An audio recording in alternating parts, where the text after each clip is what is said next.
स्थापकाय च दर्भस्य सर्वधर्मस्वरूपिणे अवतारवरिष्ठाय रामकृष्णाय ते नमः।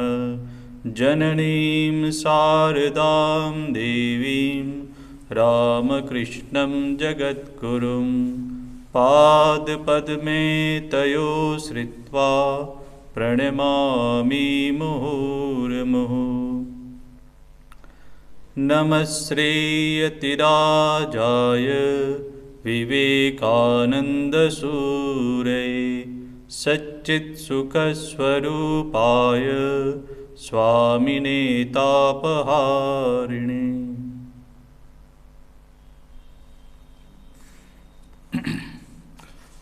भगवान श्री रामकृष्ण देव की दिव्य लीला, इस विषय पर हम लोग चर्चा कर रहे थे।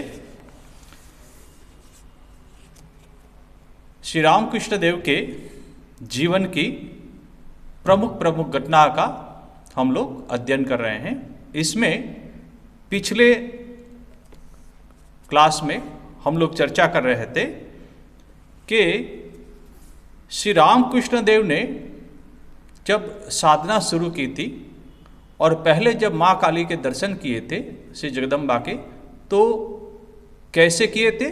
तो श्रीमद् स्वामी शारदानंद जी महाराज कह रहे हैं, केवल हृदय की व्याकुलता से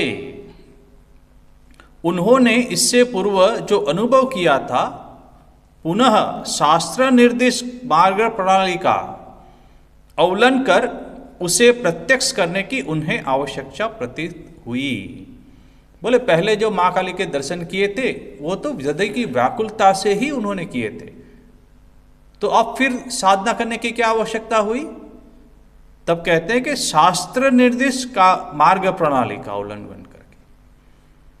शास्त्रों का कथन है कि श्री गुरुमुख से श्रवण किए हुए अनुभव शास्त्रों में लिपिबद्ध पूर्व युगों के साधुओं के अनुभव के साथ जब तक साधक अपने धर्म जीवन के दिव्य दर्शन तथा अलौकिक अनुभवों को मिलाकर उनकी समता को प्रत्यक्ष नहीं कर लेता, तब तक वह पूर्णतया निश्चिंत नहीं हो पाता है। तो तीन बातें यहां कही कि श्री गुरुमुख से श्रवण और शास्त्रों में लिपिबद्ध पूर्व युगों के साधुओं का अनुभव, ये दूसरी बात। और तीसरी बात क्या कि अपने जीवन में जो अनुभव किए हैं उससे उसको मिलाना। इसलिए श्री रामकृष्ण देव शास्त्रों को अंदर जो लिखा हुआ है उसके अनुरूप अभी साधना करने के उत्सुक हुए थे।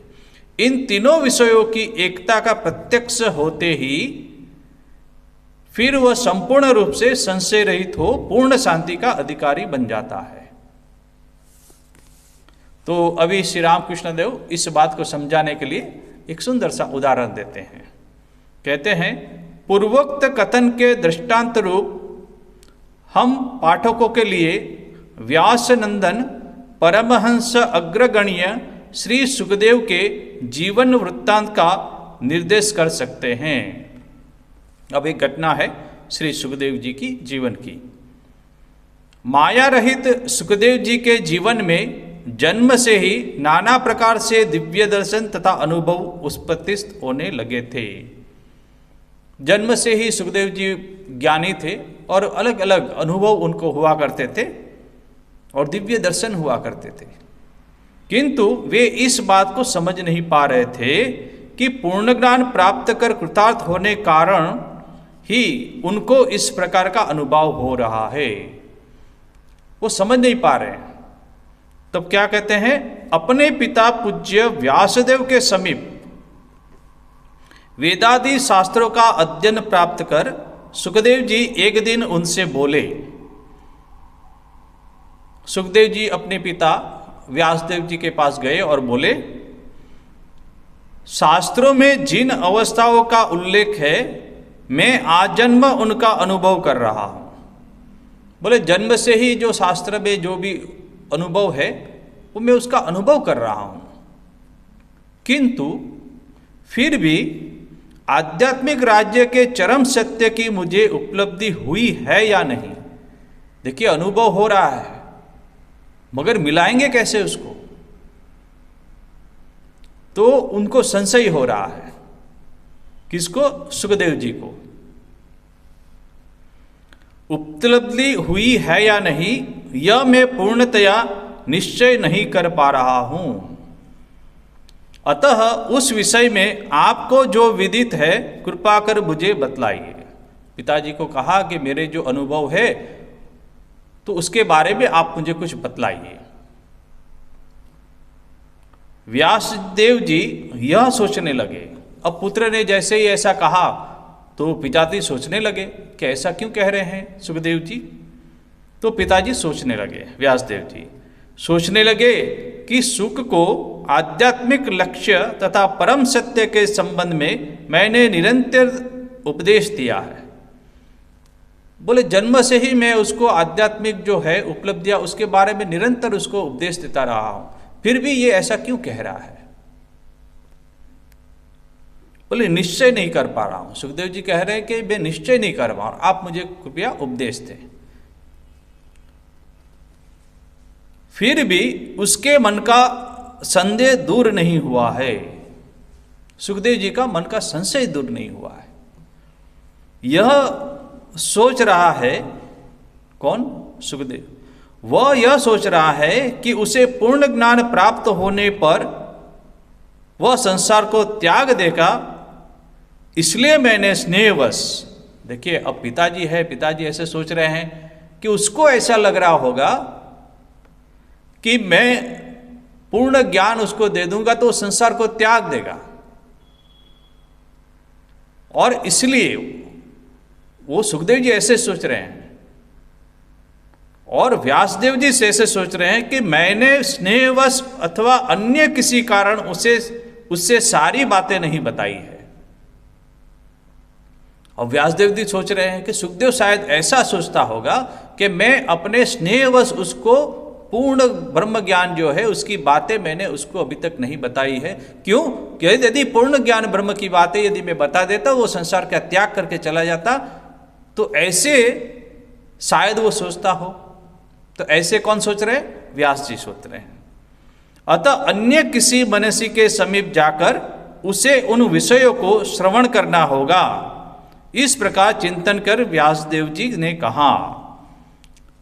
और व्यासदेव जी कह रहे हैं कि अरे उसके मन में ये संशय हो रहा है, तो अभी एक उपाय है कि उसको किसी दूसरे मनीषी के पास भेजकर उसका ये जो संशय है उसको दूर करना पड़ेगा। फिर व्यास जी उनसे कहते हैं, मैं तुम्हारे इस संदेह को दूर करने में असमर्थ हूं। मिथिला के विदेहराज जनक जी के यथार्थ ज्ञानी होने की ख्याति तुमसे छिपी नहीं है। तो बोलते मैं असमर्थ हूं, और तुमको तो मालूम ही है कि मिथिला के विदेहराज जनक जी के बारे में, उसकी जो ख्याति के बारे में तुम तो उससे विदित हो। तो क्या करो? अतः उनके समीप जाकर, बोले तुम उनके पास चले जाओ और क्या करो? तुम अपने प्रश्नों की मीमांसा कर लो। बोले मिथिला चले जाओ, वहां जनक जी से मुलाकात करो और जो भी तुम्हारे मन में प्रश्न है उसकी मीमांसा कर लो। सुखदेव जी अपने पिताजी की बात सुनकर तुरंत ही मिथिला पहुंचे तथा राजर्षि जनक जी से ब्रह्मज्ञ पुरुषों को जिस प्रकार की अनुभूति होती है उसे श्रवण कर गुरु उपदेश, शास्त्र वाक्य तथा अपने जीवन के अनुभवों में ऐक्य देखकर उन्हें शांति प्राप्त की थी। देखिए, अब जनक जी से उन्होंने उपदेश सुने और तब उसको मन में शांति आई। तो तीन बातें हैं, गुरु उपदेश, शास्त्र वाक्य और अपने जीवन के अनुभवों में ऐक्य देखकर, तब वो शांत हुए। ठीक इसी तरह श्री रामकृष्ण देव के जीवन में भी यही ऐसी घटना हुई है कि गुरु उपदेश और शास्त्र वाक्य और श्री रामकृष्ण देव अपने जीवन में जो अनुभूति हो रही है उसको मिलाने की उसको कोशिश कर रहे हैं, इच्छा हुई। तो ये घटना देख के श्री रामकृष्ण देव के साधन के अन्य कारण स्वार्थ के निमित्त नहीं, दूसरों के हित के लिए ही वे साधन में प्रवृत्त हुए थे। ये भी एक कारण है। पहला तो ये कारण बता दिया, अब दूसरा कारण ये है, उपरोक्त कारण के अतिरिक्त श्री रामकृष्ण देव के लिए परवर्ती काल में साधन करने के और भी कई गूढ़ कारण थे। यहां पर हम उनका उल्लेख मात्र ही कर रहे हैं। शांति प्राप्त कर स्वयं कृतार्थ होना ही उनके साधन का ध्येय नहीं था। देखिए फिर कह रहे हैं, श्री जगन्माता ने जगत के कल्याणार्थ ही उनको शरीर धारण कराया था। बोले माँ काली जगन्माता ने जगत के कल्याण के लिए ही श्री रामकृष्ण देव ने अवतार धारण किया था, शरीर रूप धारण किया था। किसकी इच्छा से? माँ जगदम्बा की, माँ जगन्माता की इच्छा से। इसलिए परस्पर कलहयुक्त धार्मिक मतों का अनुष्ठान कर, देखिए ये भी बहुत ही महत्वपूर्ण बात है। श्री रामकृष्ण देव के जीवन में घटित जो भी घटनाएं हैं वो श्रीमद स्वामी शारदानंद जी बहुत ही स्पष्ट रूप से वो बता रहे हैं। कहते हैं परस्पर कलहयुक्त धार्मिक मतों का अनुष्ठान कर। बाह्य दृष्टि से दिखता है कि कलहयुक्त है एक धर्म दूसरे धर्म के साथ, तो उस मतों का अनुष्ठान कर सत्य असत्य के निर्णय करने का अद्भुत प्रयास उनके जीवन में उपस्थित हुआ था। बोले सत्य क्या है और असत्य क्या है उसका निर्णय और वो प्रयास करेंगे। अतः ये कहा जाता है कि समग्र आध्यात्मिक जगत के आचार्य पद को ग्रहण करने के निमित्त, देखिए समग्र आध्यात्मिक जगत के आचार्य पद को ग्रहण करने के निमित्त विश्व में जितने भी आध्यात्मिक आंदोलन है, जितने भी आध्यात्मिक मत है, जितने भी धर्म है, आध्यात्मिक जगत के आचार्य पद को ग्रहण करने के निमित्त उन्हें सर्व प्रकार के धर्म मतों के साधन तथा उनके चरम उद्देश्य के साथ परिचित होना पड़ा था। कैसे कैसे? बोले परस्पर कलहयुक्त धार्मिक मतों का अनुष्ठान, और उसको भी वो परिचित होना पड़ा था उनको। इतना ही नहीं, केवल अनुष्ठान की सहायता से उनकी तरह निरक्षर पुरुष के जीवन में शास्त्र वर्णित अवस्थाओं को उदित कर श्री जगदम्बा, देखिए अब कहते हैं कि श्री रामकृष्ण देव तो निरक्षर थे, उसको अक्षर ज्ञान नहीं था, फिर भी शास्त्र वर्णित अवस्थाओं को उदित कर श्री जगदम्बा श्री रामकृष्ण देव के द्वारा वर्तमान युग में वेद, बाइबल, पुराण, कुरान आदि समस्त धर्मशास्त्रों की सत्यता को पुनः प्रतिष्ठित करने के लिए अग्रसर हुई थी। कौन हुई थी? बोले श्री जगदम्बा माँ काली। श्री रामकृष्ण देव के द्वारा, उनके शरीर के द्वारा, उनकी साधनाओं के द्वारा जितने भी धर्म है और उतने जितने भी शास्त्र है, उनके धर्मशास्त्र है, वेद, बाइबल, पुराण, कुरान आदि समस्त धर्मशास्त्र की सत्यता को पुनः प्रतिष्ठित करने के लिए, कि जितने भी शास्त्र है वो सत्य है, उसकी पुनः स्थापना करने के लिए श्री रामकृष्ण देव के द्वारा माँ जगदम्बा उसकी सत्यता जो है प्रतिष्ठित करने के लिए अग्रसर हुई थी। तो माँ की इच्छा से ही श्री रामकृष्ण देव साधना में अग्रसर हुए थे। इसलिए स्वयं शांति लाभ करने के पश्चात भी उनके साधनों का विराम नहीं हुआ था। माँ काली के दर्शन तो उन्होंने पहले ही कर लिए थे और शांति लाभ तो पहले ही कर ली थी, मगर माँ काली, माँ जगदम्बा की क्या इच्छा है कि श्री राम कृष्ण देव के द्वारा समस्त धर्म मतों की साधना करवाने के बाद क्या उसकी सत्यता, धर्मशास्त्रों की सत्यता को पुनः स्थापित करने के लिए माँ जगदम्बा अग्रसर हुई है। प्रत्येक धर्म मत के सिद्ध पुरुष तथा विद्वानों को यथा समय दक्षिणेश्वर में लाकर श्री रामकृष्ण देव को समस्त धर्म मत संबंधी साधन अनुष्ठान पूर्ण शास्त्रों को सुनने का जो अधिकार जगन माता ने विशेष प्रयोजन साधन के निमित्त ही प्रदान किया था। तो जितने भी धर्म संबंधी जो साधन अनुष्ठान जो शास्त्र है वो कहाँ से सुनेंगे? तो श्री जगदम्बा ने समय समय पर जो भी धर्मवेत्ता थे उनको वहां उपस्थित किया था दक्षिणेश्वर में। हम जितना ही उनके जीवन की आलोचना में प्रविष्ट होंगे उतना ही स्पष्टतया समझ सकेंगे। तो हम जब श्री रामकृष्ण देव की साधना के बारे में फिर चर्चा करेंगे तो श्रीमद स्वामी शारदानंद जी महाराज कह रहे हैं कि उतना ही हम समझ पाएंगे, धीरे धीरे स्पष्टतया समझ सकेंगे। यथार्थ व्याकुलता के उदय के साधक को ईश्वर प्राप्ति। श्री रामकृष्ण देव के जीवन में यह व्याकुलता कहाँ तक उपस्थित हुई थी? अब श्री रामकृष्ण देव के बारे में कह रहे हैं, यह पहले ही कहा जा चुका है कि साधन काल में प्रथम 4 वर्षों में ईश्वर दर्शन के निमित्त हृदय का व्याकुल आग्रह ही श्री रामकृष्ण देव का प्रधान अवलंबन था। व्याकुलता, ईश्वर दर्शन के लिए व्याकुलता, सिर्फ व्याकुलता है से ही श्री रामकृष्ण देव ने प्रथम श्री मां काली के दर्शन किए थे। उनको सब विषयों में शास्त्र निर्देश विधि पूर्वक ठीक मार्ग में परिचालित कर आध्यात्मिक उन्नति की ओर बढ़ाने के लिए उस समय कोई भी व्यक्ति उनके समीप उपस्थित नहीं हुआ था। मतलब उस समय तो कोई उपस्थित नहीं हुआ था, सिर्फ अपनी व्याकुलता के द्वारा ही वो श्री जगदम्बा के दर्शन किए थे। केवल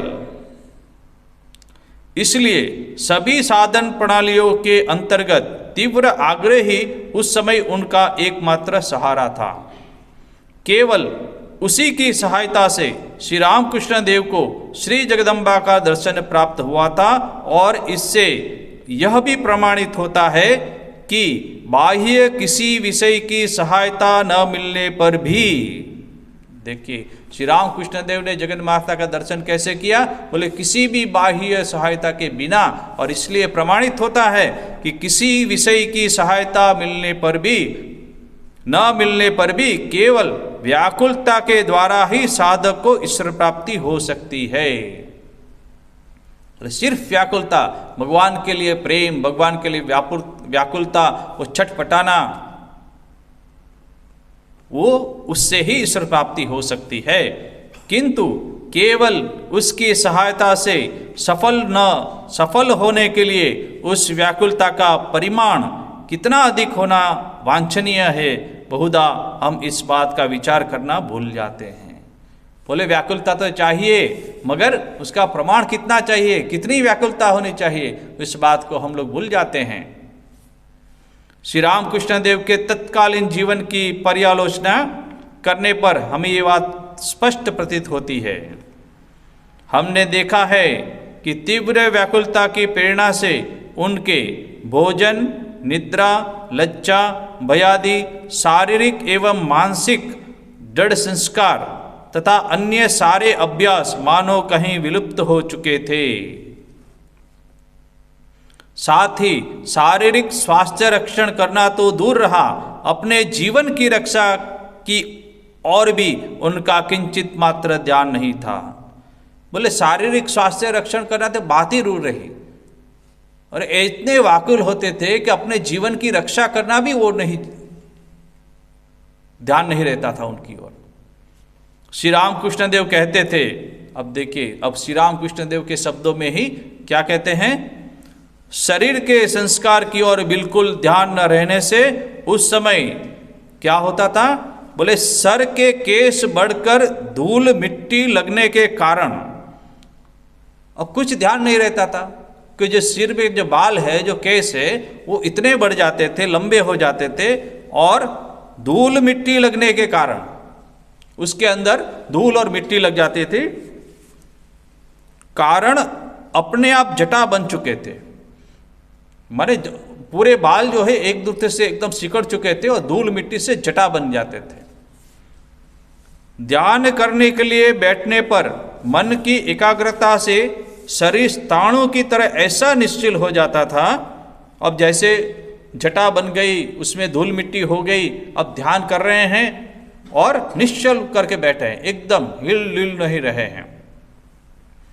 ताणों की तरह ऐसा निश्चल हो जाता था कि उसे जड़ पदार्थ समझकर, कौन बोले, उसे जड़ पदार्थ समझकर बिना किसी संकोच के मेरे सिर पर, अब ध्यान करने बैठे हैं, धूल लगी है, जटा बन चुकी है, श्री राम कृष्ण देव का शरीर एकदम स्थिर है।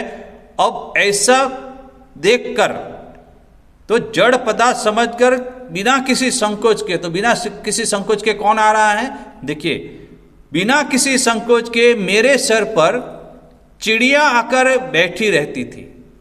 बोले पक्षी जो है, चिड़िया है, श्री राम कृष्ण देव के शरीर पे बैठी रहती थी। क्यों? फिर बोलते हैं, बैठी रहती थी तथा केस के अंदर की धूल में चोंच गाड़कर चावल के कणों को ढूंढा करती थी। अब धूल है, जटा हो गई है और श्री राम कृष्ण देव एकदम निश्चित बैठे हुए हैं बिना हिला डुले। अब चिड़िया को ऐसा लगा कि यहाँ कोई भी मूर्ति बैठी है। अब वो चिड़िया वो श्री राम कृष्ण देव के सिर पे बैठ के केस के अंदर की धूल में, माने माथे के ऊपर धूल है, उसमें अपनी चोंच डाल रही है। चोंच डालकर चावल के कणों को ढूंढा करती थी। बोले उसमें से कहाँ चावल मिल जाए खाने के लिए, जैसे जमीन पे कहीं चावल पड़े हैं या कीड़े हैं, ऐसे खाते हैं पक्षी, तो ऐसे कहाँ चोंच मारने से कहाँ से उसको अन्न मिल जाए, चावल के दाने। तो ऐसी अवस्था श्री रामकृष्ण देव को हुई थी। पुनः कभी कभी भगवत विरह में अधीर हो धरती में इस प्रकार अपने मुंह को रगड़ता था कि मुंह छिल जाता था। बोले इतना व्याकुलता होती थी भगवत विरह के, मां के दर्शन नहीं हो पा रहे हैं, तो धरती पर मैं इस प्रकार अपने मुंह को रगड़ता था। धरती पे मुंह को रगड़ते थे वो, और मुंह छिल जाता था तथा जगह जगह से रुधिर निकलने लगता था, खून की धाराएं बहती थी। खून निकल आया गाल से, मुंह से। इस तरह ध्यान, भजन, प्रार्थना, आत्मनिवेदन आदि में उस समय मेरा सारा दिन किस प्रकार से निकल जाता था, इसका मुझे कुछ भी होश नहीं रहता था। बोले ऐसी अवस्था में बैठे बैठे कितना ही समय चला गया, श्री रामकृष्ण देव को बिल्कुल होश नहीं है। कब शाम हुई कुछ पता नहीं, कब सूर्योदय हुआ पता नहीं,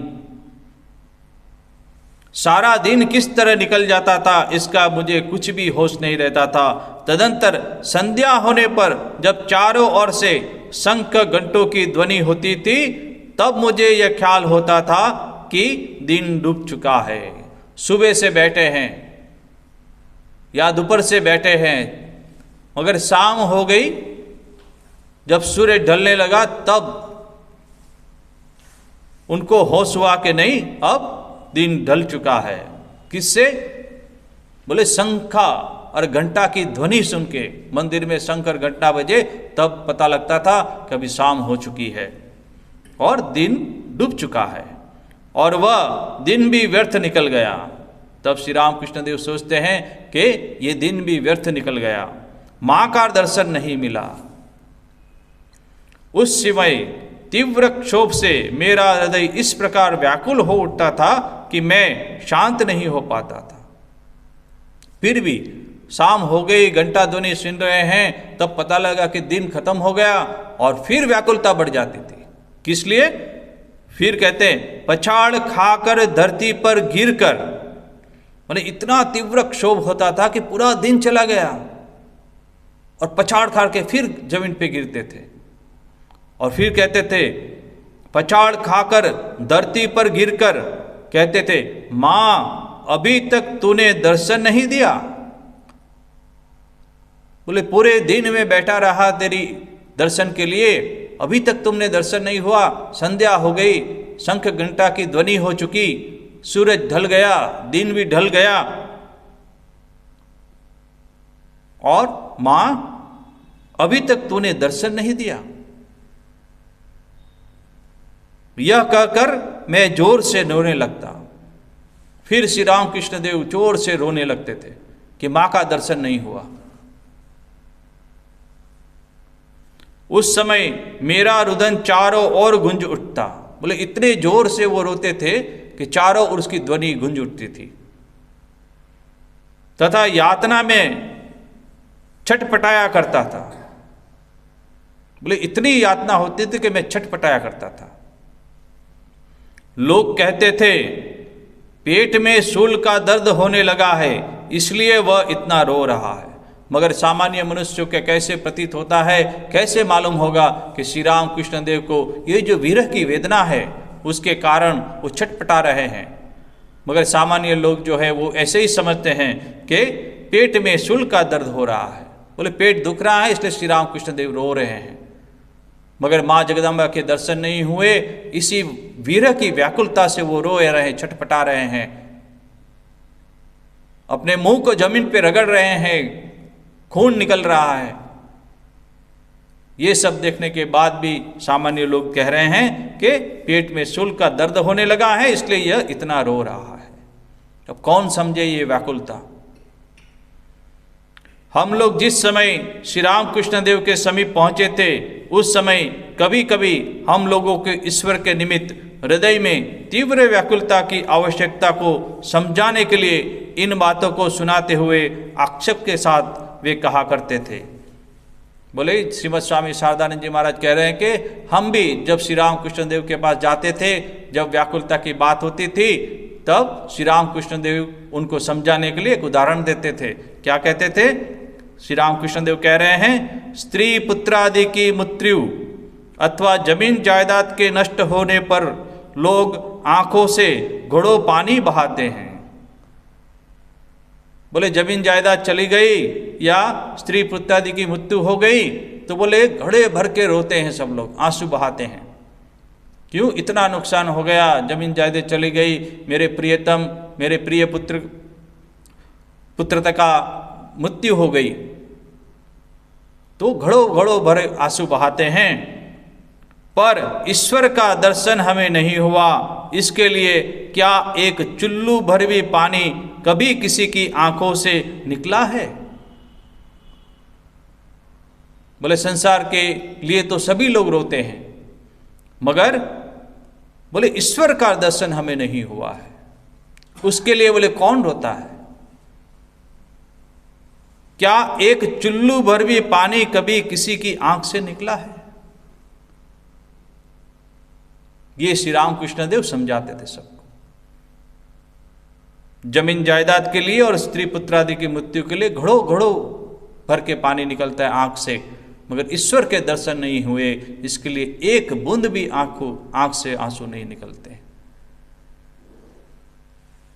और उल्टा कहते हैं, उनको इतना पुकारा फिर भी उन्होंने दर्शन नहीं दिया। बोले साधना नहीं करते हैं, आंख से आंसू नहीं बहाते हैं और सिर्फ फरियाद करते हैं कि अरे मैंने भगवान को इतना बुलाया, इतना पुकारा, फिर भी उन्होंने दर्शन नहीं दिया। ईश्वर के लिए इस प्रकार व्याकुल होकर एक बार पुकारो तो सही। बोले कैसे? बोले आंख में आंसू, दो आंसू तो बोले निकालो ईश्वर के लिए। ये श्री राम कृष्ण देव खुद कह रहे हैं, ईश्वर के लिए इस प्रकार व्याकुल होकर एक बार पुकारो तो सही। जैसे श्री राम कृष्ण देव छटपटाया करते थे मां काली के दर्शन के लिए, और व्याकुलता से पुकारो तो सही। देखें कैसे वे दर्शन नहीं देते हैं। देखिए एकदम कह रहे हैं कि आप ठाकुर को, भगवान को पुकारो। बोले ठाकुर क्यों दर्शन नहीं देंगे? भक्त लोग को यही कहते हैं हमारे महापुरुष कि श्री राम कृष्ण देव के दर्शन के लिए भी व्याकुलता से उसको पुकारना पड़ेगा। जैसे श्री राम कृष्ण देव ने मां काली के दर्शन के लिए अश्रु निकाले थे। उससे प्रेम करना पड़ेगा, उसकी शरणागति, उसके आश्रय में, उसके चरण में मन लगाना पड़ेगा। क्यों? श्री रामकृष्ण देव ने खुद कहा है कि जैसे मैं महाकाली के लिए अश्रु निकालता था, ठीक वैसे ही ठाकुर के दर्शन के लिए भी व्याकुलता होनी चाहिए। और खुद कह रहे हैं कि कैसे देखें, कैसे वे दर्शन नहीं देते हैं। बोले भगवान के लिए अश्रु तो निकालो। संसार के लिए घड़ों भर के अश्रु निकाल रहे हैं, भगवान के लिए बोले चुल्लू भर भी पानी कभी कभी किसी की आंख से निकला है।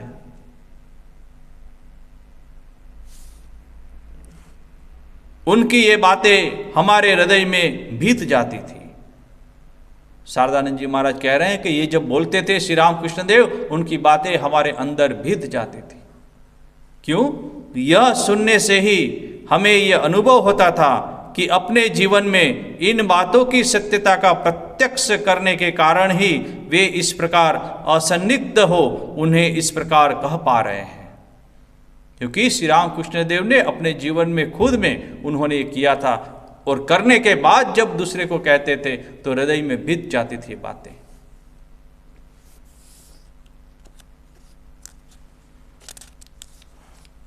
अब श्री रामकृष्ण देव के जीवन में और एक साधना,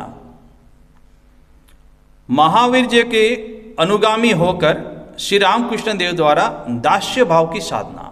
महावीर जी माने हनुमान जी, हनुमान जी की साधना वो कभी करेंगे।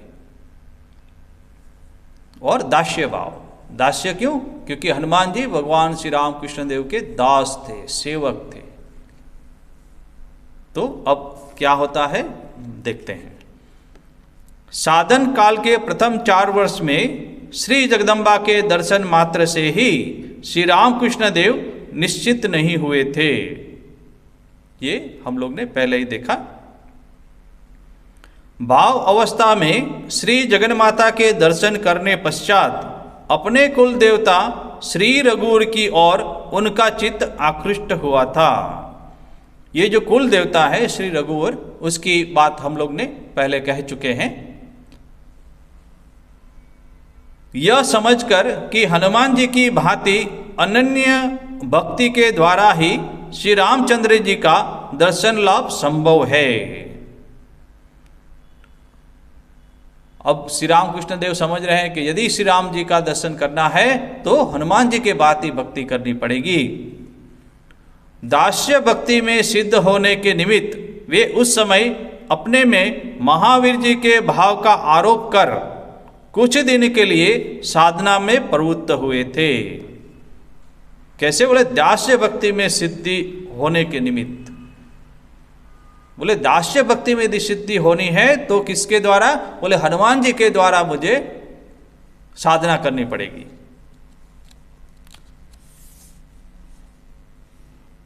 निरंतर महावीर जी का चिंतन करते हुए उस आदर्श में वे इतने तन्मय हो गए थे कि कुछ काल के लिए उनके अपने पृथक अस्तित्व तथा व्यक्तित्व तक का बोध लोप हो चुका था। जब साधना कर रहे थे दास्य भाव की, तब वो हनुमान जी के चिंतन में इतना मग्न हो गए कि वो अपना खुद का अस्तित्व, अपने शरीर को भी वो भूल चुके थे। अब इसके कारण क्या परिवर्तन हुआ, अब वो देखते हैं। वे कहते थे, अब वे माने श्री रामकृष्ण देव खुद कहते थे, उनकी ही वाणी है। वे कहते थे उस समय आहार विहार आदि सभी कार्य मुझे हनुमान जी की तरह करने पड़ते थे।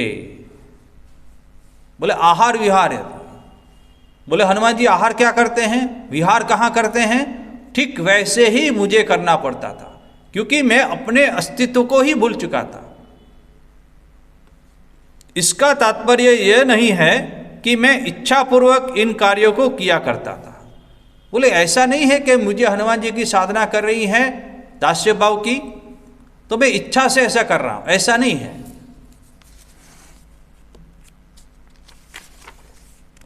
किंतु अपने आप ही वैसा हो जाता था। बोले इच्छा से नहीं करता था, वो अपने आप ही हो जाता था। पहनने के वस्त्रों को देखिए अब कैसे साधना कर रहे हैं। पहनने के वस्त्रों को पूंछ की तरह लपेटकर मैं अपनी कमर में बांधता था।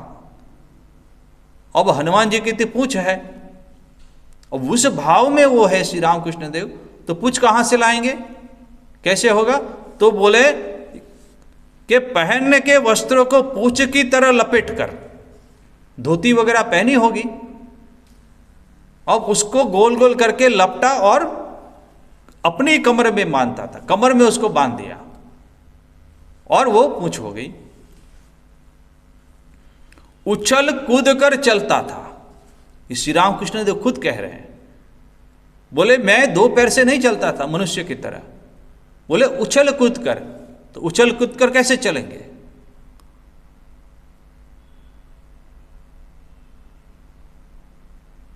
जंप करके चल रहे हैं, दो पैर से भी यदि चल रहे हैं तो उछल कूद के चल रहे हैं। फल मूलादि के अतिरिक्त और कुछ भी नहीं खाता था। देखिए तीसरी लक्षण, पहले तो कपड़े को कमरे में बांध लिया, फिर उछल कूद कर चल रहे हैं। और खाने को क्या खाते थे? बोले फल मूलादि। अब जो अन्न है उसको त्याग दिया। हनुमान जी क्या खाते हैं? बोले फल मूलादि खाते हैं। तो वो इच्छापूर्वक नहीं खा रहे ऐसा नहीं है, बोले ऐसे ही अपने आप हो जाता था। फल मूलादि के अतिरिक्त और कुछ भी नहीं खाता था। तथा देखिए अब जैसे ही आप किसी हनुमान जी को कुछ देंगे, केला देंगे, तो ऐसे ही खा लेंगे। यदि फल कुछ दिया तो उसको छिलता नहीं उतार के ऐसे ही खा लेंगे। ठीक वैसे ही श्री रामकृष्ण देव कर रहे थे आचरण। क्या कह रहे हैं? छिलके निकालकर फल खाने की मेरी प्रवृत्ति नहीं होती थी। बोले वो छिलका निकाल के जो फल खाना वो भी मैं नहीं खा पाता था, बोले पूरा ही खा लेते थे। क्यों? हनुमान जी की साधना कर रहे हैं, महावीर जी की साधना कर रहे हैं। पेड़ के ऊपर ही अधिक समय बिताया करता था। अब पूरे दिन कहां रहेंगे? तो हनुमान जी महावीर जी कहां रहते हैं? बोले पेड़ पे रहते हैं। तो श्री रामकृष्ण देव की पेड़ पे समय बिताया करते थे और गंभीर स्वर से, पेड़ पे रहते हैं, नीचे रहते हैं और हर समय गंभीर स्वर से क्या कहते हैं? रघुवीर रघुवीर, माने श्री राम श्री राम, रघुवीर रघुवीर कहकर निरंतर में उनको पुकारता रहता था। निरंतर श्री राम को पुकारते रहते थे। तो क्या क्या हुए? पहले तो अपना वस्त्र जो है उसको कमर में बांध के पूंछ की तरह लटकाया रखते थे। दूसरा हो गया उछल कूद कर चलते थे, सामान्य दृष्टि से नहीं चलते थे, उछल कूद कर। फिर फल मूलादि खाते थे। और फल कैसे खाते थे? बोले बिना छिलका उतारे पूरे के पूरे खा जाते थे। और कहाँ रहते थे? बोले पेड़ पे रहते थे, जैसे हनुमान जी रहते हैं। और गंभीर स्वर के रघुवीर रघुवीर करते थे। उस समय अब तीसरी और बातें देखिए, और क्या हो रहा है? उस समय मेरी आंखें सदा चंचल रहती थी। आप किसी भी हनुमान या महावीर जी को देखेंगे तो हमेशा उसकी आंखें हैं जो है वो बहुत चंचल रहती है। वो हमेशा खोल बंद करते हैं, कभी खुली कभी बंद, तुरंत ही। तो ठीक श्री रामकृष्ण देव की आंखें भी तुरंत खोल बंद होती थी, माने चंचल होती थी एकदम। आंखें सदा चंचल रहती थी। तथा आश्चर्य यह है कि उस समय देखिए, और एक आंखें चंचल होना तो ठीक है बात है, चलिए, और एक विशेष उनके शरीर में परिवर्तन आया था। वो क्या था?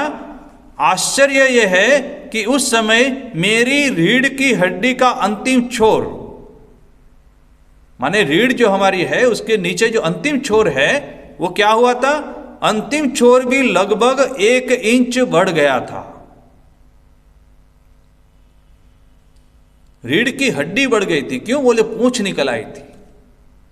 हनुमान जी के चिंतन में इतने निमग्न हो गए कि अपना व्यक्तित्व ही भूल गए, और ऊपर जो हमने कहा वो सब करने लगे। और यहाँ तक नहीं, उनकी आंख भी छटपटाने लगी जल्दी जल्दी। और शारीरिक परिवर्तन इतने तक हुआ कि हड्डी बढ़ गई, पूंछ की तरह छोटी सी रीढ़ की हड्डी बढ़ गई, पूंछ निकल आई थी। उनकी इस बात को सुनकर हमने उनसे पूछा था। अब ये श्री रामकृष्ण देव ने कहा कि नहीं, वो रीढ़ की हड्डी भी बढ़ गई थी, कितनी 1 इंच इतनी लंबी। और तब बाद में पूछा था, महाशय आपके शरीर का वह अंश क्या अब भी उसी प्रकार है? तब श्री रामकृष्ण देव को पूछा था बाद में कि अभी भी क्या वो 1 इंच जो हड्डी जो आप कह रहे हैं वो क्या बड़ी हुई है?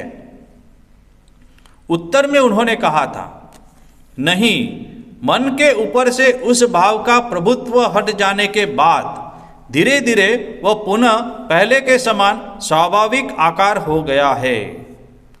बोले जैसे ही वो भाव, हनुमान जी का भाव जो धीरे धीरे धीरे कम हो गया, तो वो रीढ़ की हड्डी जो 1 इंच बड़ी थी वो फिर सामान्य हो गई थी। तो ये हनुमान जी की, महावीर जी की जब साधना करते थे उसका वर्णन यहाँ हमने देखा। अब दूसरी एक घटना, बहुत ही महत्वपूर्ण घटना, दास्य भक्ति के साधन के समय श्री सीता देवी के दर्शन मिलने का विवरण। अब सीता जी के दर्शन किए श्री रामकृष्ण देव ने, माता सीता। उसमें क्या हो रहा है? दास्य भक्ति के साधन के समय श्री रामकृष्ण देव के जीवन में एक अभूतपूर्व दर्शन तथा अनुभव हुआ था। वह दर्शन तथा अनुभव इससे पूर्व उन्हें जितने दर्शन अनुभव आदि हुए थे उनकी अपेक्षा इतना नवीन प्रकार का था कि उनके हृदय में गहरे रूप से अंकित होकर उनकी श्रुति में निरंतर जागरूक रहा। बोले अब तक जितने भी दर्शन हुए थे उससे बहुत ही अलौकिक ये दर्शन थे माता श्री सीता जी के। वे कहते थे, अब देखिए फिर श्री रामकृष्ण देव के शब्दों में श्रीमद शारदानंद जी महाराज लिख रहे हैं। वे कहते थे, कौन? श्री रामकृष्ण देव। उस समय एक दिन मैं पंचवटी के नीचे बैठकर ध्यान चिंतन आदि कुछ नहीं कर रहा था।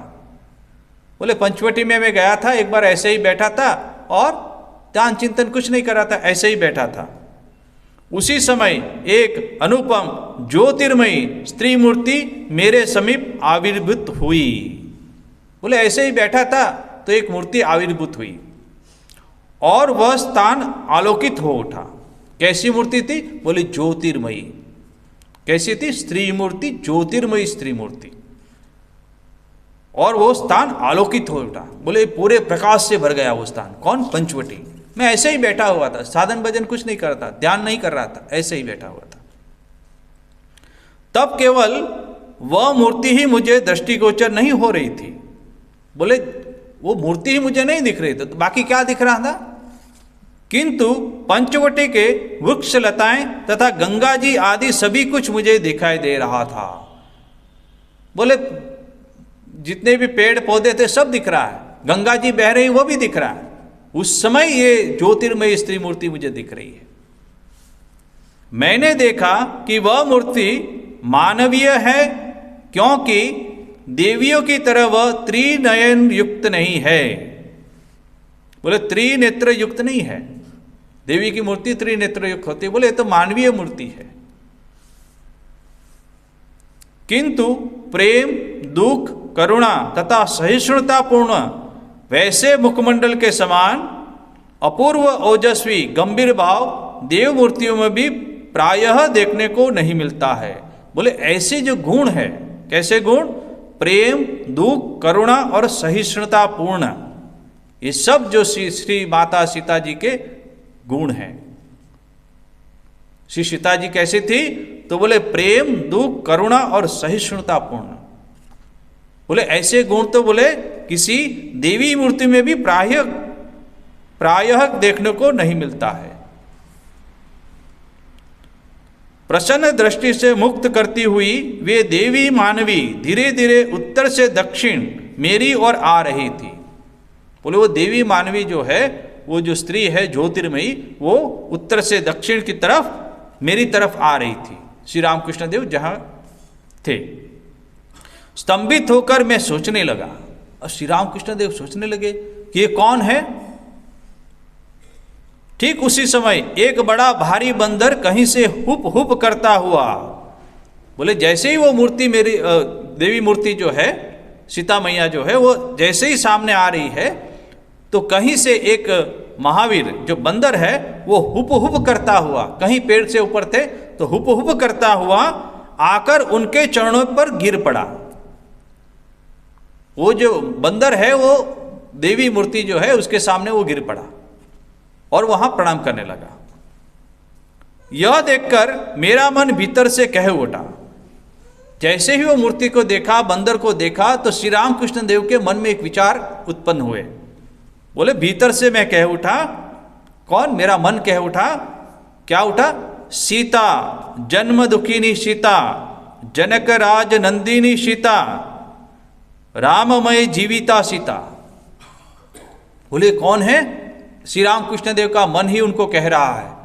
वो कौन है? बोले सीता, जनक दुखिनी सीता, जनक राज नंदिनी सीता, राममय जीविता सीता।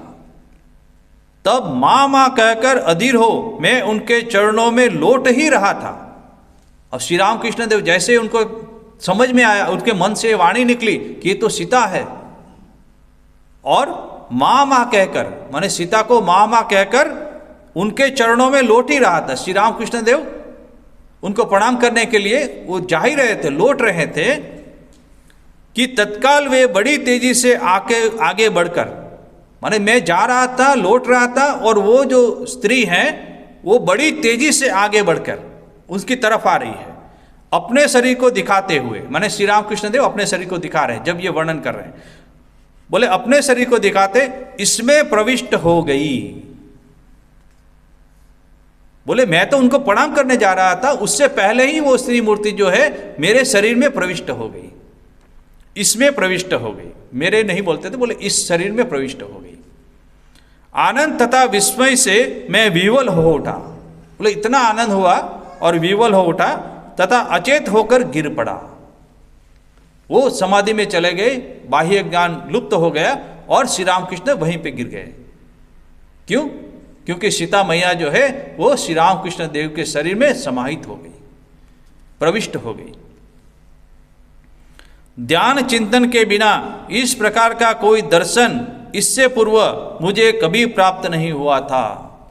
बोले ऐसा दर्शन तो मुझे कभी प्राप्त नहीं होता बिना ध्यान चिंतन किए हुए। मैं तो बोले पंचवटी में ऐसे ही बैठा था, मुझे गंगा जी भी दिख रही हैं, मुझे पेड़ पौधे भी दिख रहे हैं, लताएं भी दिख रही हैं, सब कुछ, और उस समय ये घटना हुई है सामान्य अवस्था में। बोले ऐसा अनुभव मुझे पहले कभी नहीं हुआ था। जन्म दुखिनी सीता जी का दर्शन सर्वप्रथम प्राप्त होने कारण ही संभवतः मुझे उनकी तरह आजन्म दुख भोगना पड़ रहा है। श्री रामकृष्ण देव कह रहे हैं कि प्रथम दर्शन श्री सीता जी के हुए ऐसे सामान्य अवस्था में, इसलिए बोले मेरे जीवन में इतना दुख, क्योंकि श्री सीता माता ने जीवन भर दुख सहा है, वो हम सब लोग जानते हैं। इसलिए श्री रामकृष्ण देव कहते हैं कि आजन्म दुख भोगना पड़ रहा है। तो ऐसे अनुभव श्री रामकृष्ण देव को हनुमान जी के जब साधना कर रहे थे उस समय, और जब पंचवटी में बैठे थे तब श्री सीता जी के दर्शन उनको प्राप्त हुए और श्री सीता जी उनके शरीर में प्रविष्ट हो गई। तो आज इतना ही, और ये सब श्री रामकृष्ण देव की जो दिव्य लीला है इसका चिंतन करके हम अपना जीवन जो है वो भगवान श्री रामकृष्ण देव के चरणों में लगाए, अपना मन जो है उनके चरणों में लगाए। हम भगवान श्री रामकृष्ण देव से प्रार्थना करते हैं कि सभी का मन श्री रामकृष्ण देव के चरणों में शरणागति, भक्ति, विश्वास ये सब हो, और अपना जो जीवन है, जो संसार सागर है, वो श्री रामकृष्ण देव हम सबको पार कराएं। आज इतना ही, अगले क्लास में वर्ग में फिर आगे चलेंगे। उनकी दिव्य लीला का नए नए जो साधना उन्होंने की थी उसका वर्णन फिर हम करेंगे। ओम शांति शांति शांति। हरि ओम तत्सत्। श्री राम कृष्णार्पणमस्तु।